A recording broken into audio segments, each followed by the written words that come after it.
Friends, మనం టీవీలో చూస్తున్న నాయకులు, రాష్ట్రపతులు, ప్రధానమంత్రులు ఇంకా పెద్ద పెద్ద నిర్ణయాలు తీసుకునే వారందరూ నిజంగా శక్తివంతులేనా? నిజంగా చట్టాలు చేసే అధికారం వాళ్ళ చేతుల్లోనే ఉందా? లేదా తెర వెనుక ఉండే కొంతమంది ధనికులు ఎవరికీ తెలియకుండా వారిని నియంత్రిస్తూ మన నాయకుల ద్వారా ప్రపంచాన్ని కంట్రోల్ చేస్తున్నారా? ఇది సినిమా కథలు అనిపించవచ్చు. ఈ వీడియోను పూర్తిగా చూస్తే ప్రపంచాన్ని నడిపించేది ప్రజలచే ఎన్నుకోబడిన నాయకుల లేదా కొంతమంది ధనికుల అనేది మీకే అర్థమవుతుంది. ఫ్రెండ్స్, మీలో కొంతమంది ఇది నాకు ఎలాంటి ప్రభావం చూపుతుందని అనుకోవచ్చు. ఒక్కసారి ఆలోచించండి. యుద్ధాలు ఎందుకు జరుగుతాయి? అయినా ఎందుకు వాటిని ఆపలేరు? ఆర్థిక వ్యవస్థలు ఒక్క రాత్రిలో ఎందుకు కుప్పకూలిపోతాయి? కోట్ల మంది నష్టపోతే కొంతమంది మాత్రమే ఎందుకు లాభపడుతున్నారు? ప్రపంచాన్ని మార్చగల కొన్ని అద్భుతమైన సాంకేతికతలు ఎందుకు బయటకు రావడం లేదని? ఇవన్నీ యాదృచ్ఛికంగా జరుగుతున్నాయా, లేక ఒక రహస్య శక్తి మనం చూడని విధంగా ఈ ఘటనలను క్రమబద్ధంగా నియంత్రిస్తుందా? ఒకవేళ అలాంటి బలమైన శక్తులు ఉన్నాయంటే వాటిని గురించి తెలుసుకోవడం మీకు అనవసరం అనుకుంటున్నారా? అంతకన్నా ముఖ్యంగా వారు నిజంగా నియంత్రిస్తున్నారని తెలిస్తే మనం ఏమైనా చేయగలమా? ఈ వీడియో పూర్తయ్యే లోపు మీరు ప్రపంచాన్ని చూసే విధానం మారిపోతుంది.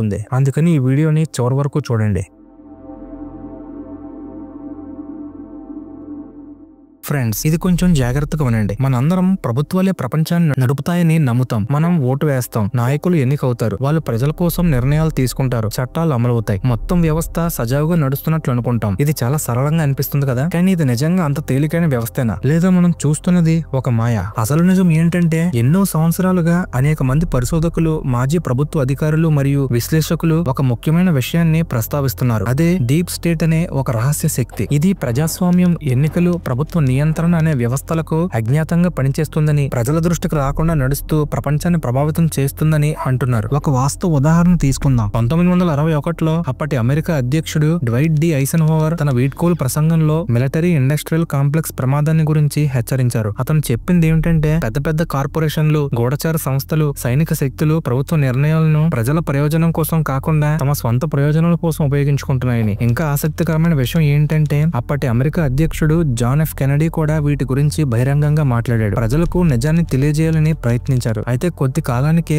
అతను హత్యకు గురయ్యారు. ఇది కేవలం యాదృచ్ఛికమేనా, లేక అతను తన పరిధికి మించిన నిజాలు తెలుసుకున్నాడా? ఇది కేవలం అమెరికాకే పరిమితం కాదు. ప్రపంచ వ్యాప్తంగా భారీ బ్యాంకులు, రహస్య సంఘాలు, గూఢచార సంస్థలు ఆర్థిక వ్యవస్థలను కూల్చివేయడం, ప్రభుత్వాలను గద్దె దింపడం, మరికొన్ని సందర్భాల్లో యుద్ధాలను ప్రేరేపించడం వంటి కార్యకలాపాల్లో పట్టుబడ్డాయి. వీటన్నింటి లక్ష్యం ఒకటే, వారి అధికారాన్ని మరింత పెంచుకోవడం. కానీ అసలు ప్రశ్న, ఈ రహస్య శక్తులు ఎంత లోతుగా నాటుకుపోయాయనేది. మనం నిజంగానే ప్రజాస్వామ్యంలో బ్రతుకుతున్నామా, లేక మనం చూస్తున్నదంతా ఒక మాయా ప్రపంచమా? అయితే ఫ్రెండ్స్, ఈ వ్యవస్థ నిజంగా ఎలా పనిచేస్తుందనేది ఇప్పుడు తెలుసుకుందాం. సూక్ష్మంగా చెప్పాలంటే సమాచారం, నిర్ణయాలు, కొత్త ఆవిష్కరణలపై నియంత్రణ ఉంటే ప్రపంచాన్ని కూడా నియంత్రించవచ్చు. అది ఎలాగో ఇప్పుడు తెలుసుకుందాం. మొదటగా మీడియా మాయాజాలం. మీరు రోజు టీవీలో చూస్తున్న వార్తలు, యూట్యూబ్ లో మీకు కనిపిస్తున్న వీడియోలు, సోషల్ మీడియాలో ట్రెండ్ అవుతున్న కథనాలు, వీటన్నింటినీ కొన్ని గణనీయమైన కార్పొరేట్లు నియంత్రిస్తున్నాయి. ఎవరు నాయకులు అనిపించుకోవాలో, ఎవరి గురించి సమాజం చర్చించాలో, ఏ అంశాలను పూర్తిగా గాలి కుదిలేయాలో అన్ని వీరే నిర్ణయిస్తారు. ఒక వార్త ఒక ఛానల్లో పెద్ద సంచలనం అయితే మరొక ఛానల్ దాన్ని పూర్తిగా పట్టించుకోకపోవడమే ఇందుకు పెద్ద ఉదాహరణ. అసలు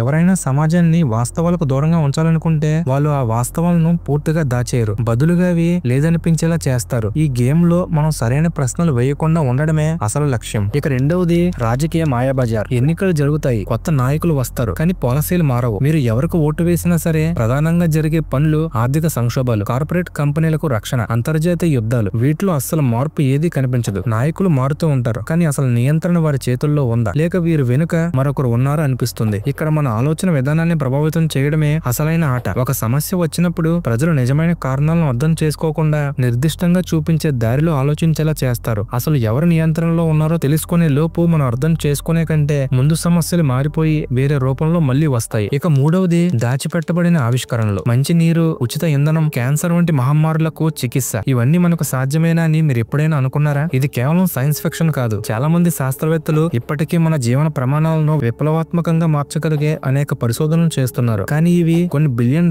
సంస్థలకు ముప్పులుగా మారితే అవి మార్కెట్ లోకి రాకుండా చేసేందుకు వారేం చేయగలరనే విషయాన్ని ఒకసారి ఆలోచించండి. అసలు ప్రపంచాన్ని మార్చే ఆవిష్కరణలు మన దృష్టికి రాకుండా ఎందుకు చేయాలి? ఒక సాధారణ మందు కొనుక్కోవడానికి వేల కోట్ల రూపాయలు ఖర్చు పెట్టే ఫార్మాస్యూటికల్ కంపెనీలు ఒకే ఒక పదార్థంతో అన్ని వ్యాధులు తగ్గిపోయేలా ఇలా చేస్తే ఆ కంపెనీలు నిలబడతాయా? అదే ఉచిత ఇంధనానికి జీవనోపాధికి కూడా వర్తిస్తుంది. అధికారం కొంతమందికే పరిమితమైతే అదొక్కటే చాలని భావించే ఈ వ్యవస్థ మనపై ఏదో విధంగా ప్రభావం చూపుతుంది. అసలు గేమ్ ఏంటంటే ఇలాంటి వ్యవస్థ అసలు లేదని మనం నమ్మించడం. ఇది నమ్మించే విధంగా కథలు, వార్తలు, సినిమా కథనాలు సమాజపు ఆలోచన విధానాన్ని నిరంతరం మార్చుతూ ఉండడం. మనం రోజు చూస్తున్న ప్రపంచం నిజంగా మనం చూస్తున్నట్టేనా లేక మరొకరికి అనుకూలంగా మార్చబడుతుందా? ఫ్రెండ్స్, ఇప్పటి నుంచి చెప్పే విషయాలు మరింత ఆసక్తికరంగా ఉంటాయి. కొంచెం జాగ్రత్తగా వినండి. మీరు ఎప్పుడైనా బిల్డర్బర్గ్ గ్రూప్ గురించి విన్నారా? ఇది ఊహాగానం ఏమీ కాదు. ఇది సంవత్సరానికి ఒక్కసారి మాత్రమే జరిగే సమావేశం. ఇందులో ప్రపంచంలోని శక్తివంతమైన రాజకీయ నాయకులు, బిలియనీర్లు, సీఈఓలు, రాజు కుటుంబ సభ్యులు ఒకే చోట సీక్రెట్ గా సమావేశం అవుతారు. అక్కడ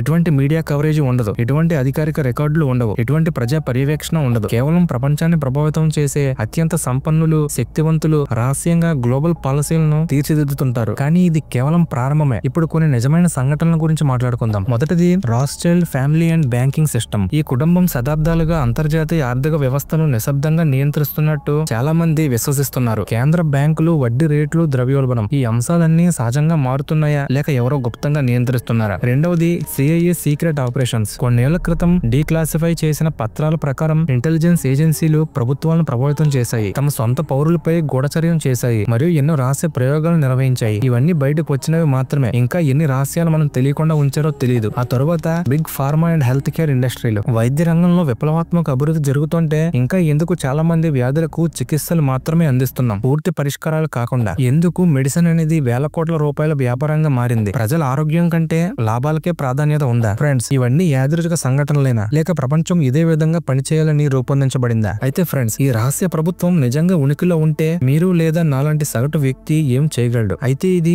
చాలా సులభం. అదేంటంటే మనం ప్రతి దాన్ని ప్రశ్నించడం, స్వతంత్ర జర్నలిస్టులను అనుసరించడం, వార్తలు మరియు రాజకీయాల గురించి విమర్శనాత్మకంగా ఆలోచించడం, ఆర్థిక వ్యవస్థ ఎలా పనిచేస్తుందో మరియు గ్లోబల్ ఈవెంట్ల నుండి ఎవరు లాభపడుతున్నారో తెలుసుకోవడం, పారదర్శకత మరియు జవాబుదారీతనం కోసం పోరాడే నాయకులకు మద్దతు ఇవ్వడం. నిజం ఏంటంటే ప్రజలు పరధ్యానంలో ఉన్నంత కాలం ఈ వ్యవస్థ కొనసాగుతుంది. కానీ మనలో తగినంత మంది శ్రద్ధ చూపడం ప్రారంభిస్తే అప్పుడే నిజమైన మార్పు వస్తుంది. చివరిగా ఈ వీడియోకి కన్క్లూజన్. ఫ్రెండ్స్, మనం చూసేది ప్రపంచం యొక్క ఉపరితలం మాత్రమే. ప్రభుత్వాలు మారుతాయి, ఎన్నికలు జరుగుతాయి, వార్తలు ఒక సంక్షోభం నుండి మరొక సంక్షోభానికి మారుతాయి, కానీ తెర వెనుక అధికార యంత్రాంగాలు అలాగే ఉంటాయి. ఫ్రెండ్స్, ఈ సామెతను మీరు వినే ఉంటారు. అదేంటంటే ఈ ప్రపంచాన్ని నిజంగా పాలించేవారు మన కళ్ళకు కనిపించరు. కాబట్టి మీరేమనుకుంటున్నారు? ప్రపంచాన్ని నడిపే రహస్య ప్రభుత్వం నిజంగా ఉందా లేక ఇది కేవలం యాదృచ్ఛిక మాయాజాలమా? మీ అభిప్రాయాలని కామెంట్ చేయండి.